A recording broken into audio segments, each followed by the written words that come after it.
Hello guys, मेरा नाम मोहम्मद नवीद है और मैं आपको आज इस लेक्चर में पास इंडेफिनिट पढ़ाऊंगा। ये क्या है, क्यों इस्तेमाल होता है, यूसेज, स्ट्रक्चर, एग्जांपल्स के जरूर सीखेंगे। तो चलें सबसे पहले हम देख लेते हैं इसके यूसेज को। ये ले जा चुका usage, the work started in the past and finish in the past. यानी कि कोई काम माजी में स्टार्ट हुआ हो, शुरू हुआ हो और माजी में ख़त्म हो गया हो। ये किसका इस्तेमाल है? ये इस्तेमाल है पास इंडेफिनिट का। मैं समझ सकता हूँ कि आप लोगों को ये यूसेज को बहुत अच्छी तरह समझ नहीं आया होगा आपको, और आप कह रहे होंगे सर हमने बहुत सारे डेफिनेशन सुनी है, तभी तो यहाँ पढ़ रहे हैं, तभी तो आपके लेक्चर सुन रहे हैं, आप अच्छा कुछ समझा हमें। डेफिनेटली उस उम्मीद के साथ आए तो मैं आपकी उम्मीद को नहीं तोड़ूंगा और मैं आपको और अच्छे अंदाज समझाता हूँ और बहुत आसान तरीके से समझाता हूँ इस डेफिनेशन को। सही है? इसका डेफिनेशन क्या है? फॉर एग्जाम्पल अगर हम आम वर्ड में करें तो इसका मतलब ये होता है था, थी और थे। यानी कि मैं गया था, मैं वहाँ, मैं फॉर एग्जांपल मैं सोया था, मैं उठा था, मैंने पढ़ा था, मेरी वीडियो बनाई थी। तो ये था, थी, थे का इस्तेमाल आखिर में ज़रूर आता है। समझ आए को? तो ये बात समझ आ गई। ये ट्रिक क्या है कि अगर हम आम ज़बान में जो हम बात करते हैं उसके अंदर था, थी और थे का इस्तेमाल ज़रूर होता है, यानी कि पास्ट इंडेफिनिट। सही है? और ये क्या होता है कि माजी में कोई स्टार्ट काम हुआ, माजी में ख़त्म हुआ। जैसे कि आप कहेंगे कि मैंने खाना खाया था, तो क्या अभी खा रहे? नहीं खा रहे ना। तो माजी में आपने खाना स्टार्ट किया था और माजी में खाना आपने ख़त्म कर दिया था, तो हम इसको कहते हैं पास्ट इंडेफिनिट। सही है?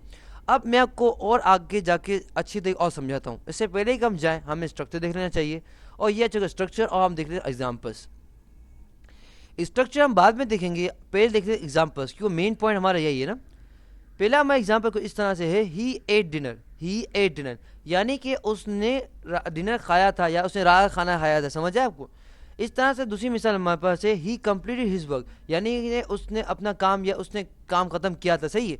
दे प्लेड फुटबॉल, यानी कि उन लोगों ने फुटबॉल खेला था। समझ आए आपको? अब डेफिनेटली ना, अभी आप देखें फॉर एग्जाम्पल आपके इर्द गिर्द, फॉर एग्जाम्पल मिसाल लेते हुए, तो क्या वो लोग खेल रहे हैं? फॉर एग्जाम्पल देखते हैं, फॉर एग्जाम्पल उनके पास फुटबॉल, क्या वो खेल रहे हैं? अभी नहीं खेल रहे। क्या वो खेलेंगे? पता नहीं। मगर का, हाँ, जो टाइम गुजर गया ना उसमें इनने खेलना स्टार्ट किया था और उसी टाइम उन्होंने क्या खेलना क्या ख़त्म भी कर दिया था। समझ आए आपको? तो ये हमारे पास क्या है? पास्ट इंडेफिनिट है। अब हम चले जाते हैं इसके स्ट्रक्चर की जानिब।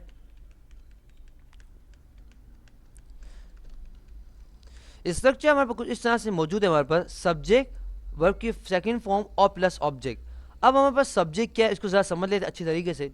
सब्जेक्ट मीन कोई, हम समझ लेते हैं कोई भी, फॉर एग्जाम्पल हमारे पास ही हो सकता है यहाँ पे, मतलब हम कहते हैं सब्जेक्ट मीन कौन, यानी कि हम सब्जेक्ट बहुत सारे मानी होते हैं मगर यहाँ पे कुछ मानी अलग है। सब्जेक्ट मीन्स के कौन, किसने खाना खाया था। फॉर एग्जाम्पल हम कहते हैं ना उसने, मैंने, हमने, हम कहते हैं हमने, तुमने, मैंने, या फॉर एग्जाम्पल मेरा नाम नवीद ने किया था, फॉर एग्जाम्पल नवीद, तो ये बता रहे कौन, तो आप सब्जेक्ट बताते हैं कौन। यहाँ पे ही भी लगा सकते हैं, यहाँ पे शी भी लगा सकते हैं, यहाँ पे हम दे भी लगा सकते हैं या बी लगा सकते हैं, कुछ भी लगा सकते हैं। सही है? उसके बाद हमारे पास वर्ब की सेकंड फॉर्म इस्तेमाल करें। क्यों? क्योंकि हम लोग पास्ट इंडेफिनिट इस्तेमाल करते हैं। जब पास्ट की बात करते हैं तो हम कौन से इस्तेमाल करते हैं? वर्ब की सेकंड फॉर्म इस्तेमाल करते हैं। अब आप में से कोई लोग हैं वो कहेंगे सर मुझे तो ये भी नहीं पता कि वर्ब क्या है, वो तो आप पहले बताएं। जी हाँ, मैं बताता हूँ। देखिए, वर्ब मीन्स कोई ऐसा वर्ड, ऐसा अल्फाज जो क्या करे, एक्शन को ज़ाहिर करे, काम को ज़ाहिर करे। जैसे हमारे पास होता है बोलना, तो ये काम को ज़ाहिर करता है बोलना, या गाड़ी चलाना, तो चलाना क्या है? ये काम को ज़ाहिर करता है, डेफिनेटली काम है ना चलाना। या फॉर एग्जाम्पल हम कहते हैं, फॉर एग्जाम्पल हम कहते हैं सुनना, तो सुनना भी काम है, डेफिनेटली काम। तो कोई ऐसा वर्ड या कोई ऐसा अल्फाज जो काम को ज़ाहिर करता है वो क्या कहलाता है? वर्ब कहलाता है। उसको आम ज़बान फेल भी कहते हैं। अब हम बात करते हैं वर्ब की कितने फॉर्म में होती है। वर्ब की 4 फॉर्म होती है, first form, second form, third form and fourth form. यहाँ में इस्तेमाल करें, हम कौन इस्तेमाल करें? वर्ब की सेकंड फॉर्म इस्तेमाल करें। सही? अब इसकी मिसाल कुछ इस तरह से होती है, जैसे कि हम बात करें इंसानों की, तो इंसान में फॉर एग्जाम्पल एक बच्चा होता है, फॉर एग्जाम्पल उसके बाद थोड़ा बड़ा होता है, फॉर एग्जाम्पल उसके बाद वो क्या होता है? जवान होता है, और उसके बाद क्या होता है? वो बुढ़ा होता है। एक मिसाल दे रहे हैं। सही है?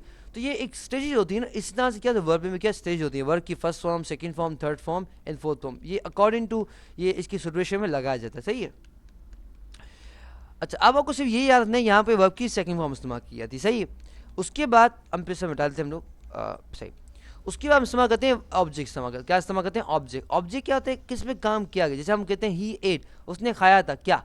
फॉर एग्जाम्पल हम इसको डिनर करते थे, for example so he ate क्या। अगर हम कहें इसको, हम ये भी कह सकते हैं ही एट बिरयानी, क्या उसने बिरयानी खाया था। फॉर एग्जाम्पल कहते हैं क्या, he ate dinner, sorry he ate biryani, he ate उसने खाया था, बिरयानी खाई थी उसने, क्या उसने वो کیا کہتے ہیں چکن ٹکا کھایا تھا یا بوٹی کباب, ایک مثال میں دے رہا ہوں. تو ایک کیا بہت ساری چیزیں لگ رہی ہے نا, اگر میں آبجیکٹ اٹھا دوں, ایک آبجیکٹ میں نے کیا ہٹایا, ساری ایک لوگ بھائی یہ بھی کہہ رہے, یہ بھی کہہ رہے, یہ بھی کہہ رہے.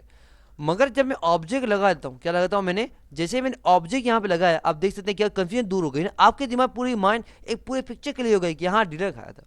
سمجھ آئے آپ کو؟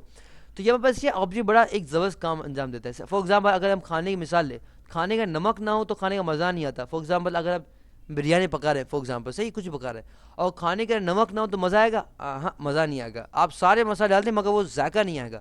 اسی طرح سے اگر ہمارے آبجیکٹ فار ایگزامپل سینٹینس کے اندر آبجیکٹ نہ ہو تو کیا ہوتا ہے, ایک پورا سینس کمپلیٹ نہیں ہوتا. سمجھے آپ کو؟ اس کے بعد ہمارے پاس ہے دوسری مثال کہ ہی کمپلیٹڈ ہز ورک, یعنی اس نے اپنا کام کیا تھا. ڈیفینیٹ ہی ہمارا سبجیکٹ ہے, کمپلیٹ ہمارے پاس کیا ہے, اگر ہم کیا تھا ہمارے پاس کیا ہے, یہ ورک کی فرسٹ فارم ہے, مگر یہاں پہ کون سا استعمال کرنی ہے, ورک کی سیکنڈ فارم استعمال کرنی پڑتی ہے. تو اب کچھ بھی نیکسٹ موجود یا فارم ہم استعمال کر سکتے ہیں, صحیح نا. اس کے بعد ہز ورک ہمارے پاس کیا ہے, آبجیکٹ ہے. اس کے بعد ہمارے پاس دے ہمارے پاس کیا ہے, سبجیکٹ ہے. اس کے بعد سیکنڈ فارم کیا ہے ہمارے پاس, یہ ہمارے پاس آگے سبجیکٹ, اور فرسٹ فارم کیا ہے, پلے ہمارے پاس, اور سیکنڈ فارم کیوں استعمال کریں, کیونکہ پاس ہے, اور یہ لگا دیا ہمارے کیا ہوگا, سیکنڈ فارم ہو گئی. اس کے بعد ہمارے پاس کیا ہے, ہمارے پاس فٹ بال, ہمارے پاس کیا ہے, آبجیکٹ ہے.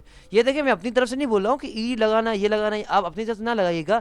یہ اس کی فارمز ہوتی ہے, first form, second form, third form, fourth form, یا آپ کہیں بھی دیکھ سکتے ہیں, صحیح ہے. تو وہاں سے پڑھ لیجیے, اپنی طرف سے نہ لگائیے, غلط ہو جائے گا, صحیح نا. تو ہمارے پاس کیا ہے, فارم سے.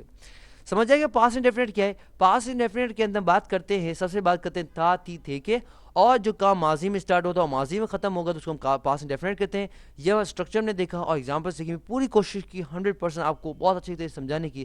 اگر پھر کوئی سمجھ نہ آیا تو ہمارے اولڈ ٹیسٹس کے اندر آ کے پاس انڈیفینٹ بہت سارے ایگزامپل موجود ہے, وہاں سے کاپی کر سکتے ہیں. اور اگر آپ کو تب بھی کچھ سمجھ نہ آئے تو اگر آپ کو پرسنلی پوچھنا ہو کہ سر یہ سمجھ نہیں ہے, تو آپ کانٹیکٹ کے پیج میں جا کے ہم ای میل آئی ڈی دیا گیا تو وہاں پہ ای میل بھی آپ کر سکتے ہیں. تو اللہ فی امان اللہ, آپ سے اگلے لیکچر ملاقات ہوتی ہے. ٹل دین اللہ حافظ.